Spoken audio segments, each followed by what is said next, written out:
다 함께 사도신경으로 화요일 새벽 예배 주님 앞에 드리겠습니다. 전능하사 천지를 만드신 하나님 아버지를 내가 믿사오며 그 외아들 우리 주 예수 그리스도를 믿사오니 이는 성령으로 잉태하사 동정녀 마리아에게 나시고 본디오 빌라도에게 고난을 받으사 십자가에 못 박혀 죽으시고 장사한 지 사흘 만에 죽은 자 가운데서 다시 살아나시며 하늘에 오르사 전능하신 하나님 우편에 앉아 계시다가 저리로서 산자와 죽은 자를 심판하러 오시리라. 성령을 믿사오며 거룩한 공회와 성도가 서로 교통하는 것과 죄를 사하여 주시는 것과 몸이 다시 사는 것과 영원히 사는 것을 믿사옵나이다. 아멘. 다 함께 찬송가 453장 예수 더 알기 원하네 함께 찬양하겠습니다. 예수 더 알기 원하네 크고도 넓은 은혜와 대속해 주신 사랑을 간절히 알기 원하네. 내 평생의 소원 내 평생의 소원 대속해 주신 사랑을 간절히 알기 원하네. 성령이 스승 되셔서 진리를 가르치시고 거룩한 뜻을 깨달아 예수를 알게 하소서. 내 평생의 소원 내 평생의 소원 대속해 주신 사랑을 간절히 알기 원하네. 성령의 감화 받아서 하나님 말씀 배우니 그 말씀 한 절 한 절이 내 맘에 교훈되도다. 내 평생의 소원 내 평생의 소원 대속해 주신 사랑을 간절히 알기 원하네.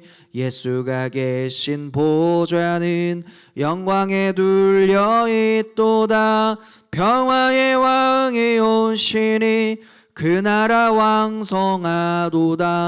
내 평생의 소원 내 평생의 소원 대속해 주신 사랑을 간절히 알기 원하네. 오늘 하나님께서 우리에게 주시는 말씀은 구약성경 에스겔 17장의 말씀입니다. 1절부터 24절까지의 말씀 우리 함께 읽겠습니다. 여호와의 말씀이 내게 임하여 이르시되 인자야 너는 이스라엘 족속에게 수수께끼와 비유를 말하라. 여호와께서 이같이 말씀하여 이르시되 색깔이 화려하고 날개가 크고 깃이 길고 털이 숱한 큰 독수리가 레바논에 이르러 백향목 높은 가지를 꺾되 그 연한 가지 끝을 꺾어 가지고 장사하는 땅에 이르러 상인의 성읍에 두고 또 그 땅의 종자를 꺾어 옥토에 심되 수양 버들 가지처럼 큰 물가에 심더니 그것이 자라며 펴져서 높지 아니한 포도나무 곧 굵은 가지와 가는 가지가 난 포도나무가 되어 그 가지는 독수리를 향하였고 그 뿌리는 독수리 아래에 있었더라. 또 날개가 크고 털이 많은 큰 독수리 하나가 있었는데 그 포도나무가 이 독수리에게 물을 받으려고 그 심어진 두둑에서 그를 향하여 뿌리가 뻗고 가지가 퍼졌도다. 그 포도나무를 큰 물가 옥토에 심은 것은 가지를 내고 열매를 맺어서 아름다운 포도나무를 이루게 하려 하였음이라. 너는 이르기를 주 여호와의 말씀에 그 나무가 능히 번성하겠느냐? 이 독수리가 어찌 그 뿌리를 빼고 열매를 따며 그 나무가 시들지 않게 아니하겠으며 그 연한 잎사귀가 마르지 하지 아니하겠느냐? 많은 백성이나 강한 파리하니라도 그 뿌리를 뽑으리라. 볼지어다 그것이 심어졌으나 번성하겠느냐?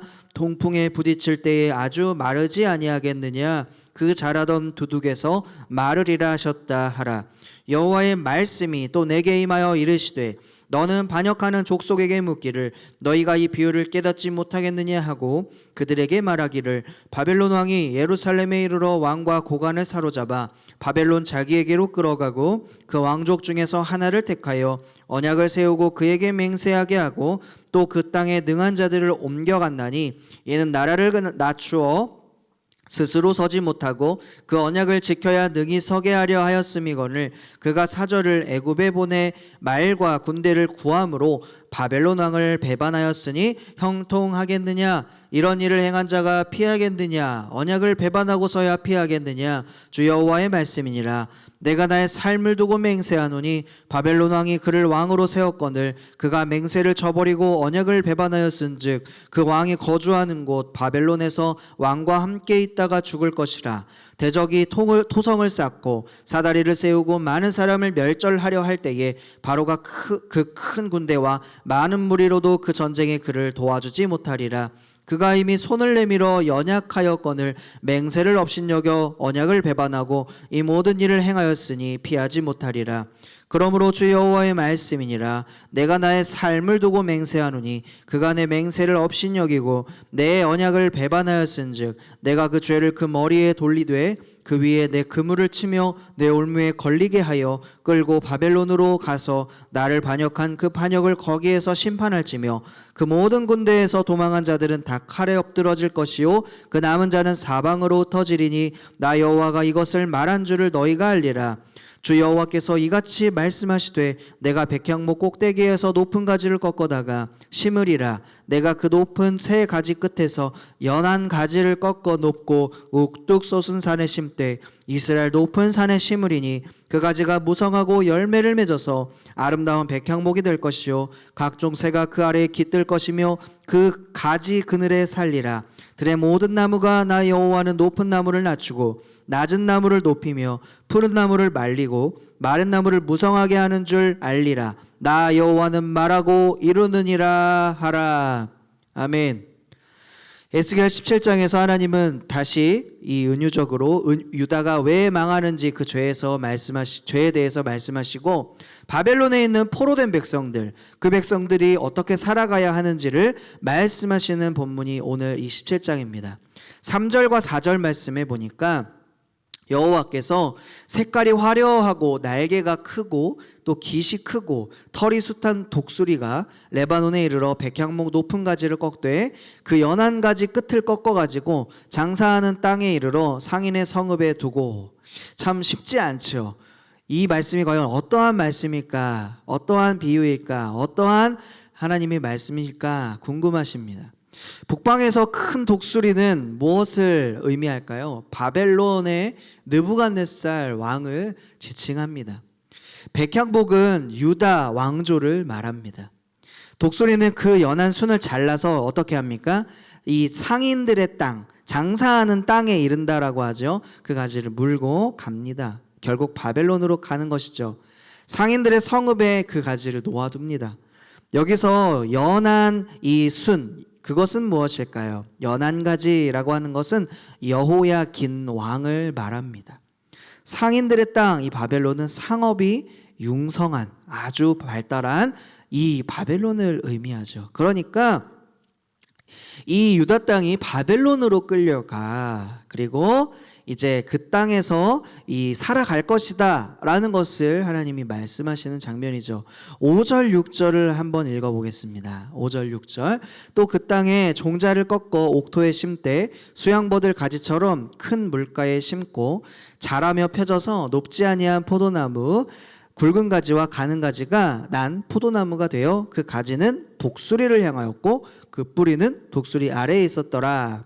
이것은 어떤 것을 의미합니까? 바벨론 땅에서 난 씨앗을 가져다가 우선 유다의 이 비옥한 땅에 심었습니다. 시냇가에 포도나무가 심겨지듯이 물이 많은 시냇가에 그 씨앗을 심었습니다.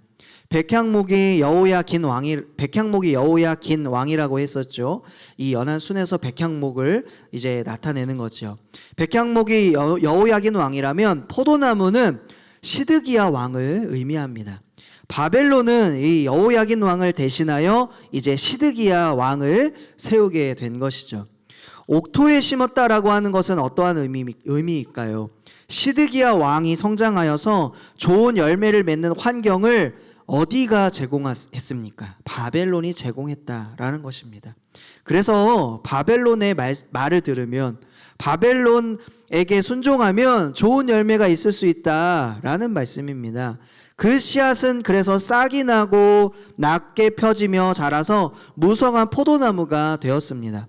그런데 그 가지들은 독수리에게로 뻗어 올라갔고 그 뿌리는 땅에 박고 있었죠.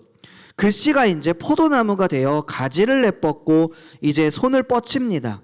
시드기야 왕이 바벨론과의 이 관계 속에서 유다를 통치하고 다스리는 장면을 비유적으로 주님이 말씀하신 것입니다.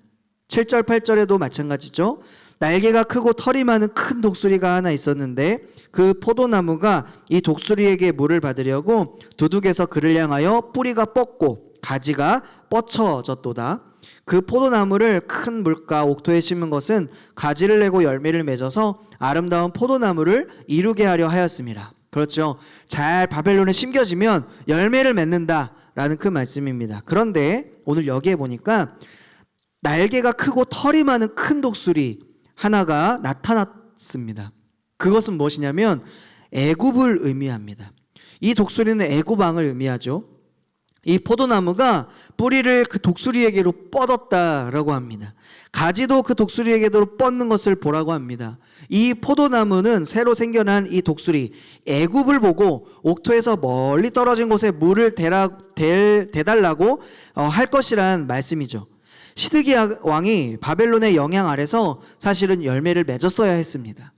하나님의 말씀에 바로 바벨론에 있어야 한다라고 했었습니다. 그러나 시드기야 왕이 바벨론 왕과의 약속을 깼습니다. 이 약속을 깨고 어디를 의지했습니까? 애굽을 의지할 것을 오늘 지적한 것입니다. 9절 말씀에 이렇게 말씀하죠. 너는 이르기를 주 여호와의 말씀에 그 나무가 능히 번성하겠느냐?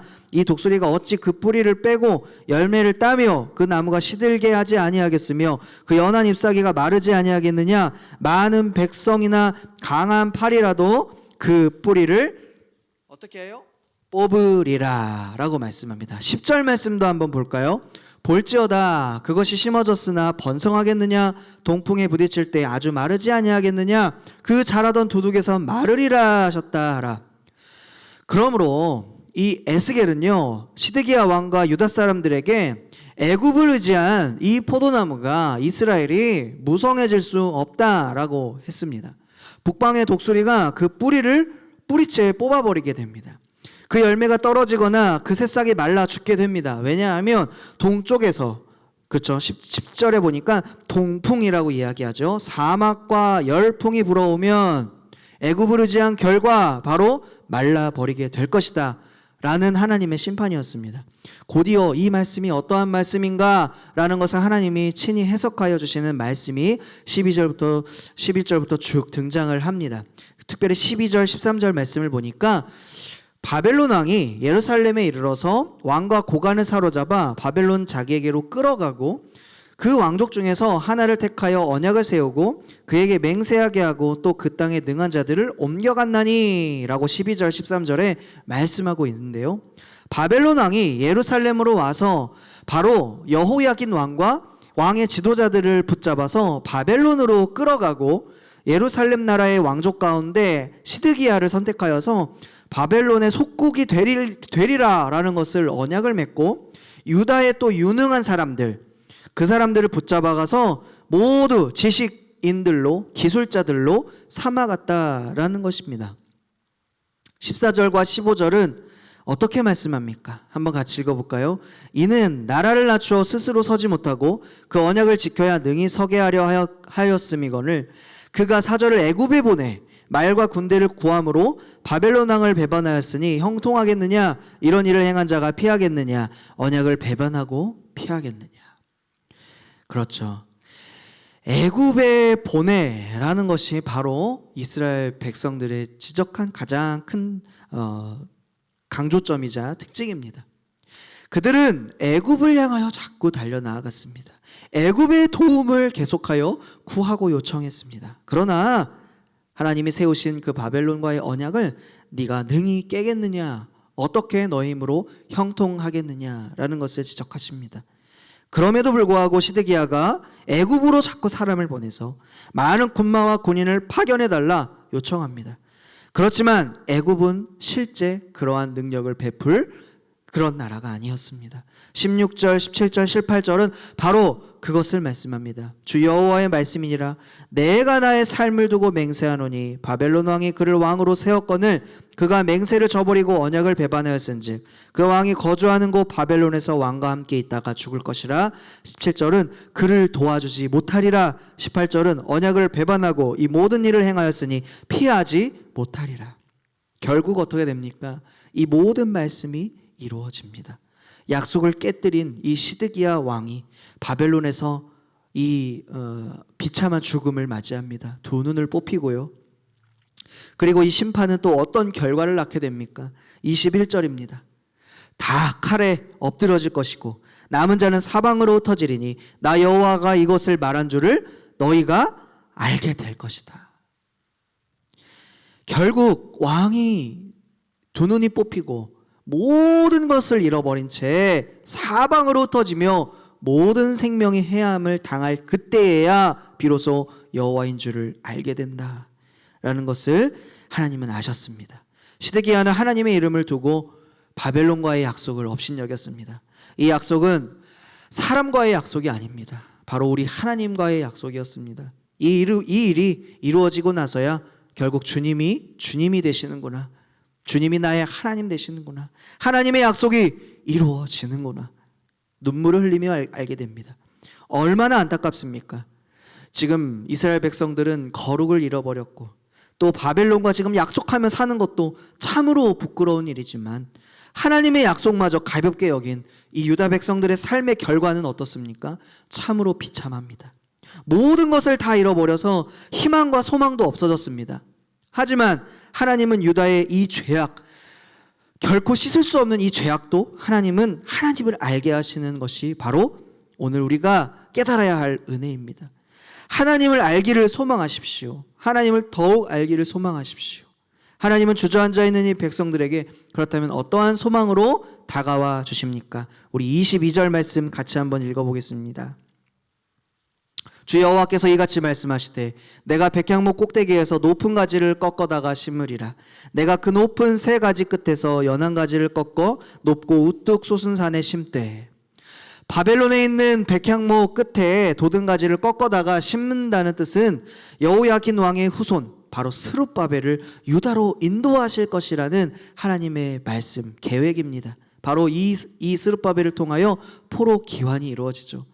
또한 여호와께서 그 나무의 맨 꼭대기에 돋은 어린 가지들 가운데 연한 가지 하나를 꺾어다가 여호와가 직접 높이 우뚝 솟은 예루살렘 산 위에 심는다라고 하시면서 더욱 진취적으로 나아가시죠. 이는 궁극적으로 바로 메시아, 우리 예수 그리스도를 의미합니다. 이사야 53장은 예수님의 순환을 예언한 말씀입니다. 특별히 53장 2절에서 예수님을 바로 연한 순에 비유하였는데요. 같이 읽어볼까요? 그는 주 앞에서 자라나기를 연한 순 같고 마른 땅에서 나온 뿌리 같아서 고운 모양도 없고 풍채도 없은즉 우리가 보기에 흠모할 만한 아름다운 것이 없도다. 마른 땅에서 나온 줄기처럼 곱지도 않고 아름답지도 않습니다. 볼품이 없습니다. 그러나 주님은 겸손하셨습니다. 온유하셨습니다. 이사야 11장에서는 이 겸손하고 온유한 이 연한 가지에서 새순이 돋아 바로 성령께서 임하신다라는 말씀을 예언적으로 우리에게 주십니다. 1절 2절인데요.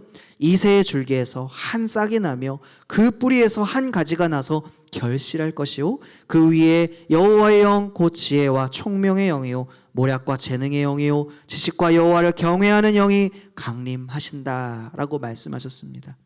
오늘 이어서 오늘 본문 말씀도 우리 함께 읽어볼까요? 23절 말씀입니다.